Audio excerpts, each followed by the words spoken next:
On today's show, Cooper Flagg has key things he needs to improve going into this season, and the Mavericks are uniquely capable of helping him with every single one of them. I'll tell you wwhy in today's Locked On Mavs. Stop it! Stop! The number one pick will go to the Dallas Mavericks. Cooper Flagg will fly in Dallas. Dogs, all of us, all five. You are Locked On Mavs. Great, your daily Dallas Mavericks podcast. Part of the Locked On Podcast Network. Still can't leave. Your team every day.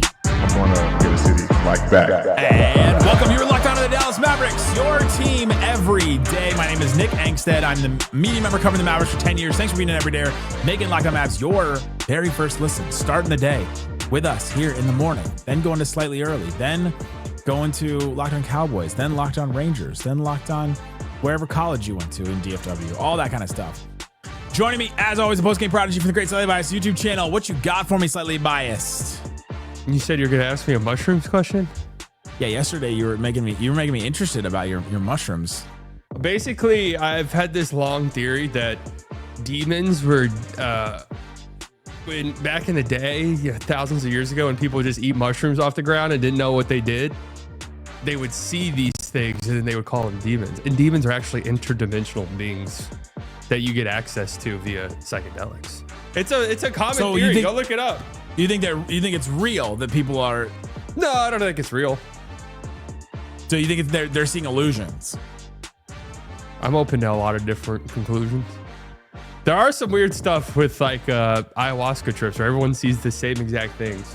I've definitely heard about those too. You've done it? No, I know some people that have. Locked On's listening. My butt is clear. Or maybe it's not because I haven't done it yet. There you go. Today's episode, we're talking about Cooper Flagg. We're talking about his season going into this year. I want to talk about what would impress you about Cooper Flagg's rookie season. What would make you disappointed in Cooper Flagg's rookie season? We'll also talk about lineups we're interested to see around Cooper Flagg this season because I think he's going to be the most interesting, fun part about this Maverick season. But let's start here.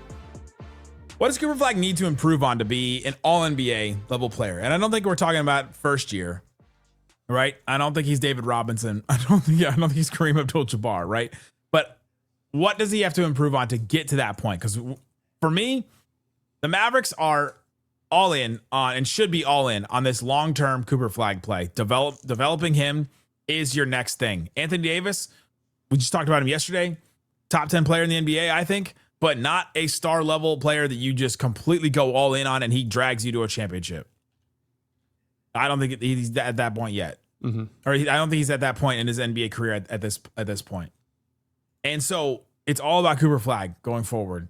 And his development should be the number one thing. And so I think it is. I do agree with what Jason Kidd is going to do at the beginning of the season. Far be it for me to agree with Jason Kidd, but that put the ball in his hands and to help him improve in that area and to deal with NBA level defenses first.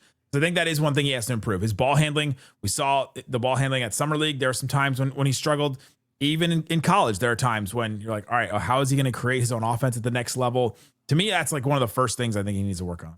Yeah, I agree. I think ball handling is the thing moving forward that will determine whether or not he's just a really impactful, Pascal Siakam-esque number 2 guy versus him being a all NBA top 5, top 10 guy.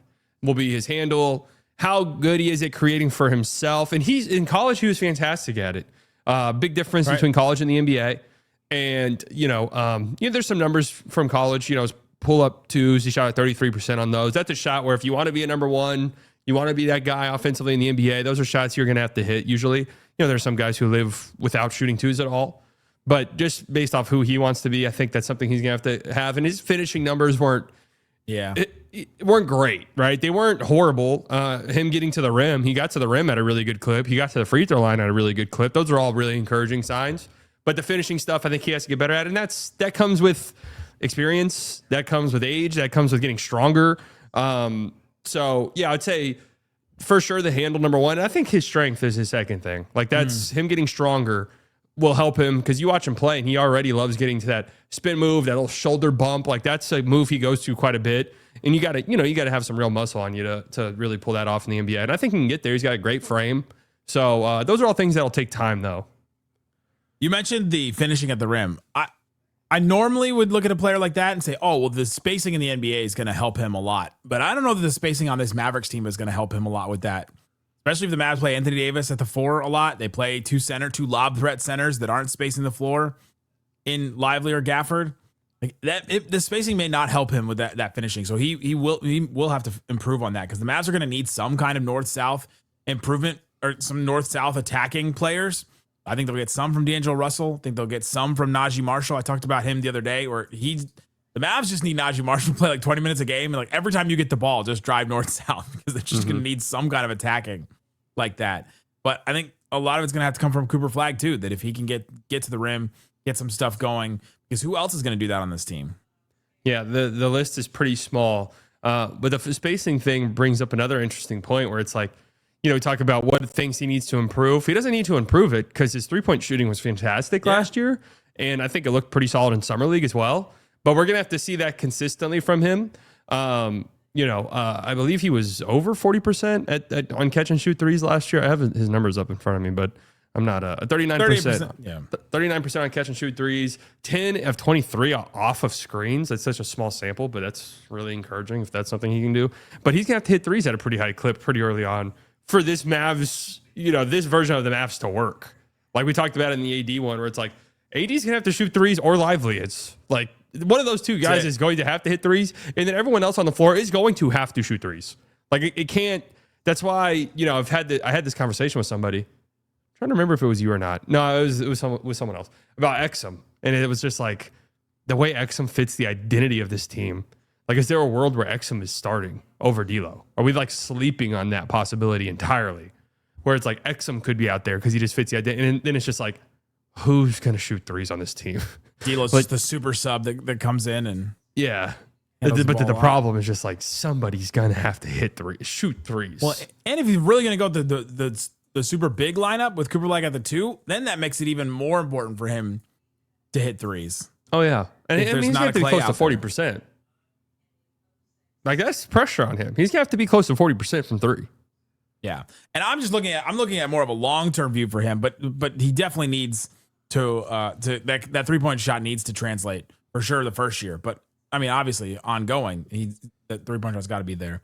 Back to the ball handling. Did you see the clip of him and Ronnie 2K when he played him? When Cooper Flagg played as himself in NBA 2K for the first time? No, what? It's like a quick clip, but Cooper Flagg was the most animated that I've seen him so far in any of this press stuff that he does.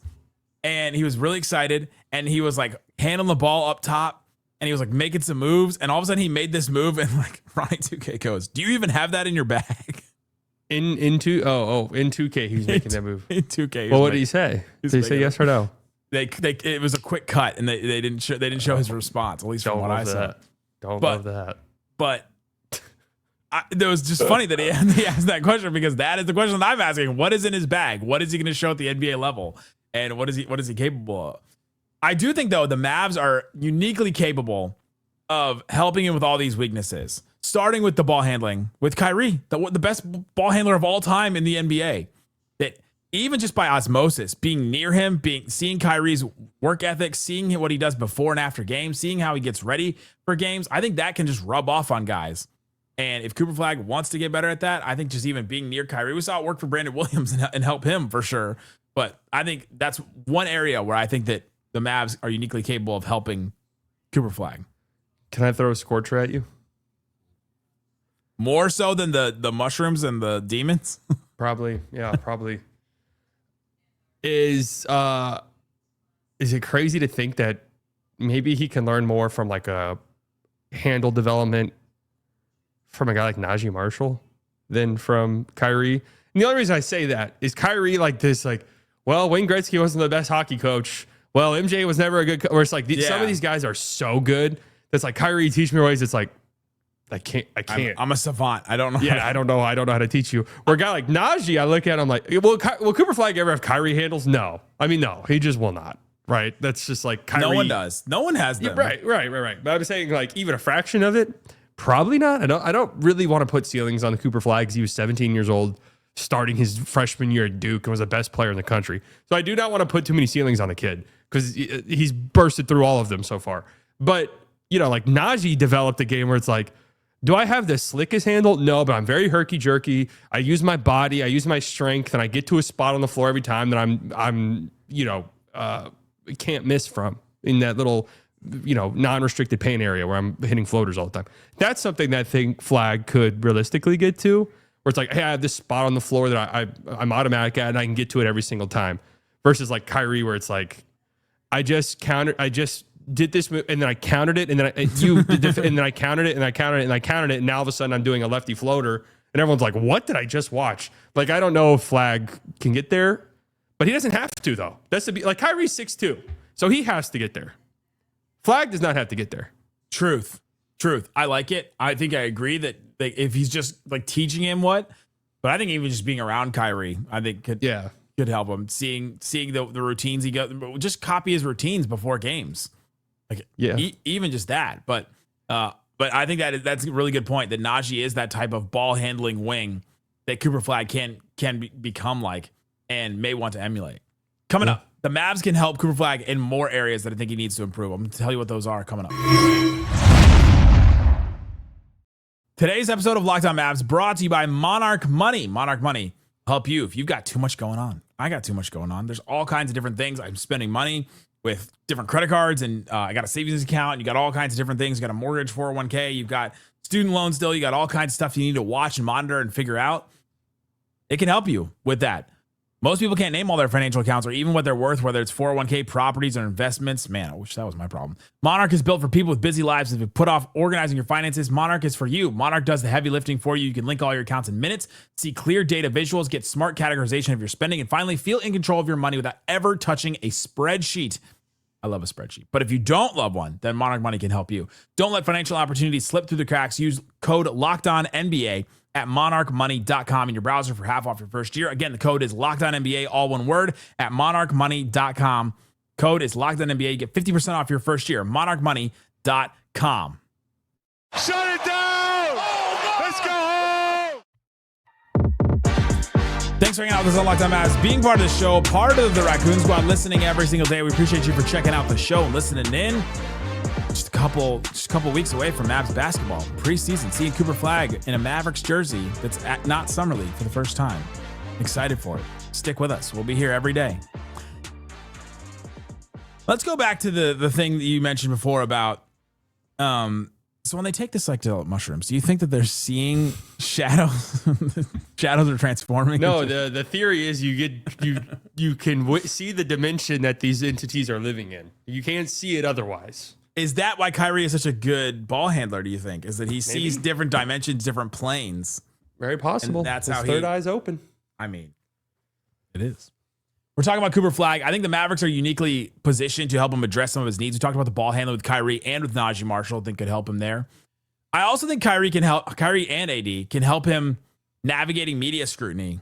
Mm-hmm. They've gone through so much in their careers, if you think about it. Kyrie, obviously, coming out of Duke with a 1 year, dealing with injuries, obviously all the stuff he went through with the Nets in Brooklyn with the pandemic, the stuff that he's gone through in Boston, dealing with a fan base like that. There's all kinds of things I think Kyrie can help him. AD, coming out of college as this super hype prospect and dealing with the expectations of being this next great guy, like being compared to Shaq and Hakeem Olajuwon and like all those guys. I think that those are two players. Like if I wanted to pick vets for Cooper Flagg to be around, honestly, like Kyrie and AD would be really high on the list if I could hand pick any vets for him to try and learn from, or at least like gain knowledge from. Absolutely, especially considering the pressure that will be under him and the situation that he's in, coming in and being that successor to Luka, even though some of this stuff might be unfair for him. But yeah, I mean, I agree with you 100% that is one of the most interesting aspects of all of this, is having couple guys who have been number one overall picks on the team, guys who were very hyped prospects, guys who even championship experience, and they know what it takes. Two guys who have played with LeBron James, guys who it's like, hey, I've been with that. I know what that guy does. I know how he takes care of himself. I know what he demands of everyone. Because you want Flagg to one day turn into a guy like that, right? Who's leading your team to championships. So Yeah, Isaac just died inside listening to this somewhere where you just said Cooper Flagg wants to turn into LeBron James. That's fine. Oh, if Cooper Flagg turns into LeBron James, Hey, if Isaac's upset about that, I don't know what to tell you. We're kicking him off the show. He can go back to working for the Mavs if he wants to. That's right. Yeah. No, he wouldn't. I don't think at that point, right? He'd have to swear him off. Yeah, he'd have to move on to a different team. This is why all of the stuff about the Mavs being a bad fit. Look, whatever you want to say about the organization, they've been a winning organization for going on like 30 years at this point, right? Like they've been winning. They've been to finals. They've been to the playoffs. They're a franchise that just knows how to win games, right? Outside of a handful of seasons in the last 25 odd years, they've been a 50-win team. They've been to the playoffs. And yeah, like a lot of those, the team has changed quite a bit, but the skeleton is still there. And this is still a coaching staff. There's still players on the roster. So still a front office that was in the NBA Finals 2 years ago. So he's going to a place that wants to win, that understands what is required to win from a preparation standpoint. And again, you guys can say whatever you want, but the reality does remain that they went to the NBA Finals 2 years ago with a really, really well-built and good team. And so, yeah, I mean, his coach has won a championship. His coach has been to the finals as a coach. I think it's going to be really good infrastructure for him. Absolutely. Some of the Mavericks like past success is like the ship of Theseus theory, where it's like if you replace all the pieces of a ship with new pieces, eventually is it still the same ship? Like, is it still the same thing? But even the ship that has been, like, the pieces have still been replaced a ton. Made the NBA Finals 2 years ago. Like, a lot of those pieces are still in place. Players on the team, front office people, the coach himself, the owner at the time. Like, all those pieces are still in place. That it is still a successful franchise and knows how to get there at this point. And so that to me is interesting. I think Anthony Davis can also help Cooper Flagg defensively. They're about the same size. I mean, Anthony Davis is a little bigger than him. The wingspan's a little bit bigger, but I think with positioning and with guarding certain players, Anthony Davis, I think, is an invaluable resource for Cooper Flagg going into his career, how to deal with smaller guards and all that. And what better to help with shooting consistency than being around Klay Thompson every day? Yeah, I mean, we talk about championship experience. I didn't even mention Klay Thompson. Yeah, I mean, is Klay kind of the same thing as Kyrie, we were saying earlier, where it's just like, Klay, how do you do it? I don't know. I just do it. He just has the most perfect form in NBA history. Or yeah, I don't know. I just over 40% every single season of my career, pretty much. So I don't know what to tell you, really. But yeah, I mean, it's hard to imagine a guy. I mean, we just go back to like Tim Duncan on that Spurs team, a guy getting drafted #1 overall into an infrastructure like this. It doesn't happen because it's not supposed to happen. No. The lottery was literally built for this to not happen. I guess for the small chance of it happening, but there's a 98.8% chance that it would, or 98.2% chance that it wouldn't happen. Yep, exactly. So I mean, it's especially for a guy like, by all accounts, what Flagg is, incredibly hard worker, maniac competitor, wants to get better every single day, wants to do nothing but win. Like, and you saw it at Duke, would do anything they needed him to do, he would do it. To be in a situation like this, team that wants to win, team that has winners, team that, even on the coaching staff, like Kidd, an assistant coach in LA when they won, the head coach of that team is on the assistant coaching staff. Yeah. So I mean, like top to bottom, people know what it takes to win in this organization. And yeah, I mean, he'll it's a really good situation for him to be in. Seriously. It is. There's all those vets can help him. Even with Jason Kidd. Jason Kidd was a bigger guard that had to handled the ball a lot, and was maybe the passing from Jason Kidd is the same as Kyrie and with the handles, and Klay with the shooting is like, I just passed these spots and I knew exactly what I was doing. And I'm just a savant, and that's how it works. But yeah, I'm sure there can be help there. Like there's just so many different resources. Like this, we're not talking about the Washington Wizards that he went to, where you just look around and you're like, oh, he's going to learn so much from Chris Middleton. Hey, Chris Middleton's not a half bad bet. Like the Hornets would be a better. A Hornets would be a better one. Gonna learn so much from Grant Williams. Miles Bridges. Don't want to do that. Learn nothing. Yeah, that's a risk. Actually, learn a lot from Miles Bridges. I mean, Michael Jordan. The opposite. Michael Jordan's still around. True, I guess. Coming up, what would impress you about a Cooper Flagg rookie season? What would disappoint you about a Cooper Flagg rookie season? We'll talk about that and more. Come on. Today's episode of Locked On Mavs brought to you by 5 Hour Energy. You get to the point in a day, or maybe even in a podcast, where you're like, I just need a little extra jolt, and you need a little extra Caffeine just got a flavor upgrade with 5-Hour Energy. Their shots deliver tasty caffeine in 17 bold flavors. I don't think you realize how many different flavors 17 is. Each 2-ounce shot packs the caffeine of a premium 12-ounce cup of coffee plus B vitamins and nutrients with 0 sugar and 0 crashes. That's the thing. You don't just completely fall off of it and fall down from it. I love about them is they're portable. You have a big taste and a tiny shot. You can take it anywhere that you need that boost. Take it on the golf course. They love anytime somebody takes that and uses the different flavors that you have there. Enough with boring, flavorless caffeine. It's time to get your caffeine a flavor upgrade with 5-Hour Energy shots. Get the favorites you love or be bold and try something new in-store or online at 5hourenergy.com. It's the number 5hourenergy.com or on Amazon today. Shut it down! Let's go home! Thanks for hanging out with us on Locked On Mavs, being part of the show, part of the Raccoon Squad, listening. We appreciate you for checking out this show. We've got the QR code. You can find all different ways to follow us and all that. Follow Slightly Biased on his YouTube channel. Great stuff happening all the time over there. Slightly Biased chats about experiences in different planes. That's right. What would impress you about a Cooper Flagg rookie season? I sat down and started thinking about this because I think I would be impressed. There's like a couple different things I think I would be impressed with Cooper Flagg. I think it would be impressed if he averaged 20 points a game.